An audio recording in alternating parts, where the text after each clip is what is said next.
তোমার বয়স এত ধার্মিক লোক আমি দেখি না।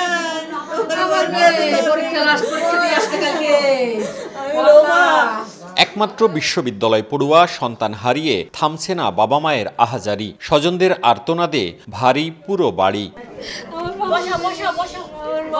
বুধবার সকালে নগরীর মির্জাপুরের নিজ বাসা থেকে রাজশাহী বিশ্ববিদ্যালয়ের শিক্ষা ও গবেষণা ইনস্টিটিউটের চতুর্থ বর্ষের শিক্ষার্থী সোনিয়া সুলতানার ঝুলন্ত লাশ উদ্ধার করেছে পুলিশ। লাশ উদ্ধারের সময় 4টি চিরকুট পাওয়া গেছে। চিরকুটে মারা যাওয়ার কারণ উল্লেখ না থাকলেও ছিল হতাশার কথা। মরদেহ ময়নাতদন্ত না করার আবেদনও ছিল চিরকুটে।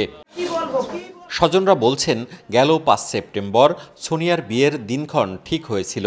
বরপক্ষ হাতে আংটিও পরিয়েছিল। পরে সে বিয়ে ভেঙে যায়। মেধাবী সোনিয়া চেয়েছিলেন বিদেশে লেখাপড়া করবেন, তবে পরিবারের একমাত্র মেয়ে হওয়ায় সে ইচ্ছে বাস্তবায়নও কঠিন ছিল।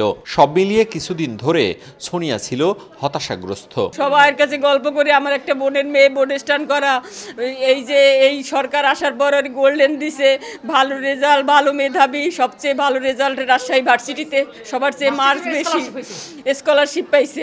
ঢাকা থেকে সম্বন্ধটা আসলে ওরা আংটি পরাইও গেছিল। আংটি পরাইয়ে যাওয়ার পরে 5 সেপ্টেম্বর বিয়ের ডেট দিয়েছিল, দিয়ে ওই ছেলের মানসিক সমস্যা, ওরা এখন আমাদেরকে মোবাইল করিয়া ফোন দেয় যায় ছেলের সমস্যা আছে, তাহলে ওখানে আমরা দিতে রাজি হবো? তাই তো, মেয়েরও মানসিক সমস্যা। আমি আর বোনের সাথেও বলি যে ওরও সমস্যা। ওই কাছেই ঘুমাই রাতে, আমি ওর শরীরটা একটু খারাপ।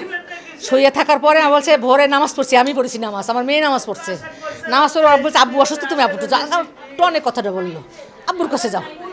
আব্বুর কাছে চলে আসছি, ওই আইসে আবার আমাকে একদম দেখছে, দেখেও চলে গেল। একটু ঘুমের তোমরা বয়স হয়েছে, ওর আব্বু আমাকে ডাকছে, পানি গরম দিলা না? আমি পানি গরম দিতে না যাইয়ে ওই দরজা সালাম দিয়ে, দরজা ওর আব্বু জানে আমি সবাইকে সালাম দিই, সকাল বিকেল রান্নাঘর সব জায়গায় সালাম দিই, আসসালামু আলাইকুম, দেই মাই ঝুলতেছে।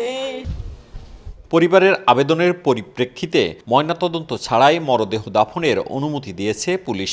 মতিহার থানায় দায়ের হয়েছে অপমৃত্যুর মামলা। দেশ যেতে চাচ্ছে রিসেন্টলি, খুব হয়তো বিদেশে পড়াশোনা করতে যাওয়া, এটা সেটা করতে যাওয়া। এখন পরিবারের সাথে এ নিয়ে মানসিক দূরত্ব ছিল কি না, থাকলেও থাকতে পারে, কিন্তু আমরা সেটাও নিশ্চিত নই। আর ভেতরে আরও যদি কোনো বিষয় থাকে সেটাও আমরা এই পর্যন্ত জানতে পারিনি। ও যে সুইসাইড নোটে যেটা লিখেছে সেটার মধ্যেও কোনো মৃত্যুর কারণ বিষয়ে কোনো ক্লু নেই। সে লিখেছে হ্যাঁ যে তার মৃত্যুর জন্য পোস্টমর্টেম করা না হয়, এটা আমাকে ক্ষমা করে দিও, জাস্ট বাবা মায়ের উদ্দেশ্যে এরকম করে লেখা। সোনিয়ার পিতা শামসুল হক অবসরে যাওয়ার আগে রাজশাহী মেডিকেল কলেজ হাসপাতালে চাকুরি করতেন। এর আগে মারা যায় তার ছেলে সন্তান।